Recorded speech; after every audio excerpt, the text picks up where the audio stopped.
Ms. Shapovalova, Minister Gunay, distinguished delegates, ladies and gentlemen, I would like to welcome all of you here, and it's a big honor for me to be here in Yalta, in one of the beautiful destinations in the world. The destination which is very diverse with its nature, culture, and the unique climate.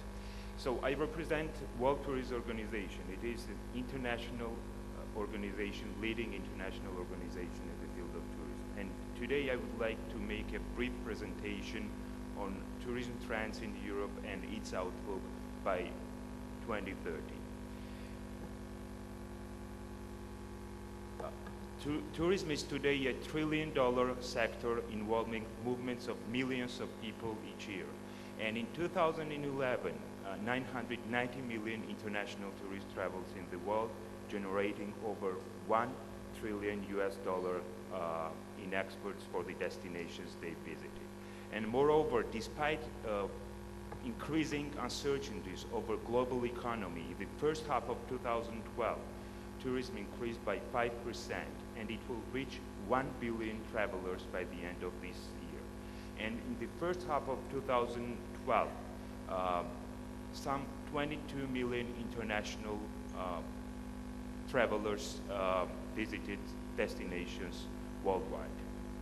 When we are talking about Europe, and Europe is the leading region in the world, has a marketplace and has a 51% of share of the world market, receiving more than 500 million international tourists and generating 463 euros for European economies.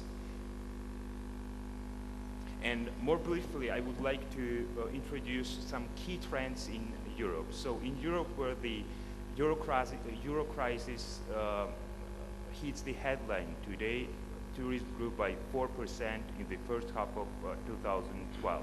And European airlines experienced 6.5% growth in the first half of 2012. But in Europe, Central and Eastern European sub-region performed better than other sub-regions. And according to STR Global, Central and Eastern Europe was the best region in terms of occupancy growth. And best performers from these regions, sub-regions, are Georgia with 54% growth, Kazakhstan 15% growth, Russian Federation 15% growth, Poland, Romania, and Lithuania with double-digit growth. Best performance in Western European sub-regions are Netherlands, Germany, and France. But it should be noted that the demand on Southern and Mediterranean Europe slowed, while top tourist destinations, Spain, Portugal, and Balkan countries increased by 3%. And the main question is today, what is the value of the Black Sea countries for European tourism? So I would like to tell you proudly that nowadays Black Sea countries play a crucial role in shaping European tourism.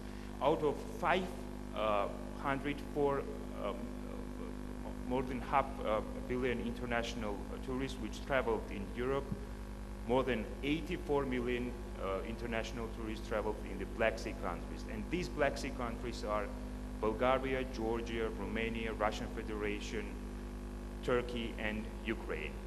And Turkey actually took the 6th place last year in the ranking of top tourist destinations, receiving more than 29 million international visitors. And today Turkey is one of the good examples how to, I mean, in a very rapid and in a very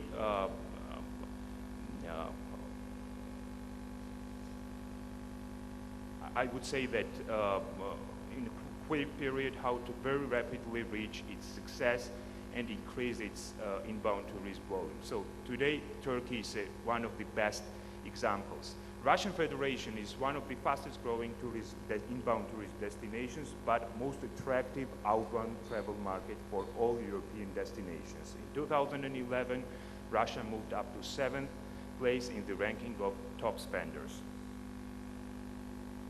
When we are talking about big events and the importance of mega events for national economies, this is definitely a success story of Ukraine.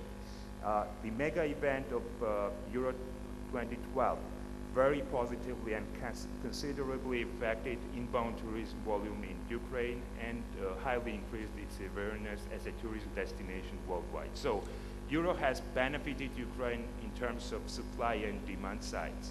As a result of Euro, on the one hand, new hotels, restaurants, and related infrastructure were developed in Ukraine. And on the other hand, solid number of international visitors highly contributed national economy of Ukraine with significant expenditures. This is a success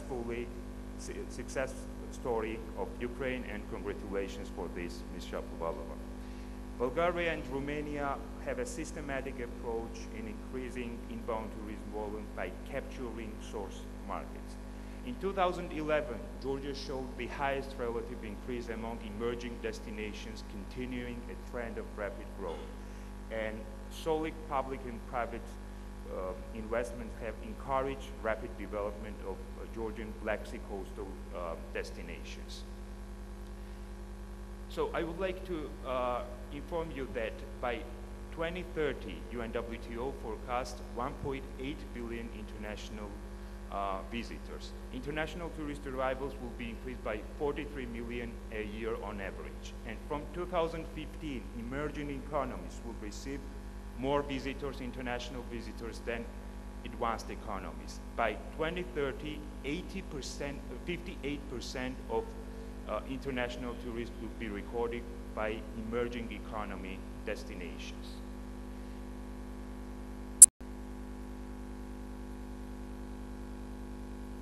And Europe would be increased from 500 million to 750 million international tourists by 2030. And international tourist arrivals would be increased by 13 million a year on average. And when we are talking about outbound tourism, after Asian Pacific, Europe is the strongest region, generating extra 16 million outbound travelers for the destinations worldwide. Travel between regions will grow slightly faster than traveling in the same region. What does it mean? It means that the countries are doing their efforts and will activate this effort for a long-term vision to encourage long-haul destinations, long-haul travelers to visit their destinations.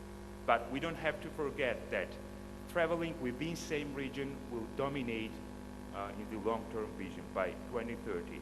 And it is a very clear message for the governments, for the governments of the Black Sea countries and for the governments of the destinations worldwide, that to marketplace your countries to the neighboring countries and to the regions where you are located. It will make more sense, and the trend clearly shows this. Europe continues to lead in international arrivals received per 100 of population. In this sense, Western Europe, Southern and Mediterranean Europe, and Northern Europe will lead in international arrivals in relation with the population size. But I have to especially underline, especially emphasize that Central and Eastern Europe would be increased from 27 to 45 point in regards to population side. So to take into account that, majority of Black Sea countries belong to Central and Eastern European sub-region, it makes a sense, and it is a very good message. And 5 key areas to mark the future. We don't have to forget that tourism represents a very powerful tool for social and economic development, that tourism creates new jobs, tourism highly encourages development of small and medium enterprises, and tourism is actually brings revenues. In order to tap into the potential, raising awareness and mainstreaming sector into political agenda. If governments don't recognize tourism and don't understand the importance of tourism, it doesn't make sense development of tourism. And thank you very much, Minister, that you underlined importance of tourism sector for Turkey and for Black Sea countries. Sustainability, it means that social, economic, and environmental approach would be very important. So planning and development of this sector should be based on a sustainable approach. Changing consumer patterns, it means that we don't have to fill consumers. Some changes related to consumers, this would be demographic changes, behavioral changes, etc., etc. And last but not least, enhance competitiveness by shaping an adequate business environment. It means that development and diversification of new products, innovation, human resource development, quality, etc., etc.